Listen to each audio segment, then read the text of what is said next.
இங்க ஒருத்தன் ரொம்ப கவனமா பயந்து பயந்து பிளாக் ட்ரெஸ் போட்டிருந்த ஒரு மர்ம நபரோட முன்னாடி வந்து ஒரு பழமையான பொக்கிஷ பெட்டியை கொண்டு வந்து வைக்கிறான். ஆனா அந்த மர்ம நபர் அந்த பெட்டிக்குள்ள என்ன இருக்குதுன்னு செக் பண்ணாமலேயே அவர் ஒரு பையில நிறைய டைமண்ட்ஸை வச்சு அவன் கிட்ட தூக்கி போடுறாரு. டைமண்ட்ஸை பார்த்ததும் ஆச்சரியத்துல அவன் உடனே அவன் கொண்டு வந்த பெட்டியை ஓபன் பண்ணி காமிக்கிறான். அதுக்குள்ள ஒரு சாதாரண இரும்பு ரிங் மாதிரி தான் ஒரு ரிங்கு இருக்குது. உடனே அந்த முக்காடு போட்டிருந்த நபர் அவரோட கையை அந்த ரிங்குக்கு மேல வச்சதும் அது உடனே தங்கம் மாதிரி பிரகாசிக்க ஆரம்பிக்குது. அதை பார்த்துட்டு அவன் ஷாக் ஆகி போய் நிற்கிறான். சடனா அந்த ரிங் அப்படியே அந்த மர்ம நபரோட கைக்கு போகுது. அவரு அந்த ரிங்கை மெல்ல கொண்டு வந்து சடனா அது எங்க போச்சுன்னே தெரியாம அப்படியே மறைய வச்சிடுறாரு. ரெண்டு பேரும் டிரான்சாக்சன் பண்ணனதுக்கு அப்புறம் அந்த மர்ம நபர் அங்க இருந்து கிளம்ப போறாரு. ஆனா அவன் திரும்பவும் அவரை கூப்பிடுறான். ஒருவேளை இன்னும் எக்ஸ்ட்ரா டைமண்ட்ஸை எதிர்பார்க்கறான் போலன்னு நினைச்சு அந்த மர்ம நபர் இன்னொரு டைமண்ட் பேக்கை எடுத்து அவன் கிட்ட கொடுக்க போறாரு. ஆனா அவன் டைமண்டுக்காக அவரை கூப்பிட்டு இருக்க மாட்டான். அதுக்கு பதிலா அவனோட கட்டான கையை திரும்பவும் அவரோட பவரை யூஸ் பண்ணி கொண்டு வர முடியுமான்னு கேட்கிறான். உடனே அந்த முக்காடு போட்டிருந்தவரு அதை புரிஞ்சுக்கிட்டு உடனே அவரோட பையில இருந்து ஏதோ பவுடர் மாதிரி இருந்த இலைகளை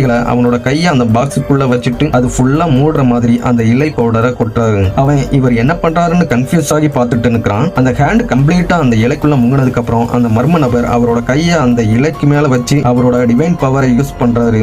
அப்போ அந்த இலைகளுக்குள்ள இருந்து கிரீன் கலர்ல ஒரு மாதிரி பவர்ஃபுல்லான லைட் எமிட் ஆக ஆரம்பிக்குது. உடனே அவன் பயங்கரமான வலியில துடிக்க ஆரம்பிக்கிறான். கொஞ்ச நேரத்திலேயே அவன் ரொம்ப ஆச்சரியமான ஒரு விஷயத்த பார்க்கறான். பல வருஷமா கட்டாகி இருந்த அவனோட கை இப்போ திரும்பவும் முழுசா வந்துருது. அதை பார்த்து அவன் சந்தோஷத்துல ஆனந்த கண்ணீர் வடிக்கிறான். அவனோட ஆசையை நிறைவேற்றினதுக்கு அப்புறம் அந்த மர்ம நபர் அங்க இருந்து கிளம்புறாரு. அந்த டைம்ல ஜாக்னு ஒருத்தன் சடனா கையில கண்ணோட அவர் பின்னாடி வந்து நிற்கிறான். அவன் அவரை பார்த்து சரண்டர் ஆக சொல்லி மிரட்டுறான். ஆனா அந்த மர்ம நபர் அவனை பார்த்து கொஞ்சம் கூட பயப்படாம அப்படியே நிற்கிறாரு. சடனா அவரோட கையை மேல தூக்கினதும் அவன் கையில இருந்த கன்னு அவன் கையில இருந்து போய் அந்த இடத்துல மேல பறக்க ஆரம்பிக்குது. அவன் அதை பார்த்து ஷாக் ஆகுறதுக்குள்ள அந்த கன் அப்படியே டிஸ்மேண்டில் ஆகி கீழே விழுந்துருது. அப்போ திடீர்னு அந்த மர்ம நபர் அவர் இருந்த இடத்துல இருந்து மறைஞ்சு சடனா அவன் பக்கத்துல வந்து நிற்கிறாரு. அவன் ரியாக்ட் பண்றதுக்குள்ள அவர் சர மாதிரியா அவனை அட்டாக் பண்ண ஆரம்பிக்கிறாரு. அவனும் அவனால முடிஞ்ச அளவு அட்டாக் பண்ண ட்ரை பண்றான். ஆனா அவரோட ஃபைட்டிங் ஸ்கில்ஸ் இவனோட விட அதிகமா இருந்ததால கொஞ்ச நேரத்துல அவன் அடிபட்டு அங்கேயே விழுந்துடுறான். அவனால அவரை எதிர்த்து ஃபைட் பண்ண முடியல. இருந்தாலும் அந்த முக்கடை போட்டிருந்தவர் அவனை கொல்லாம அப்படியே விட்டுறாரு. சடனா அவர் அங்க இருந்து மேல போய் அப்படியே மறைஞ்சும் போயிடுறாரு.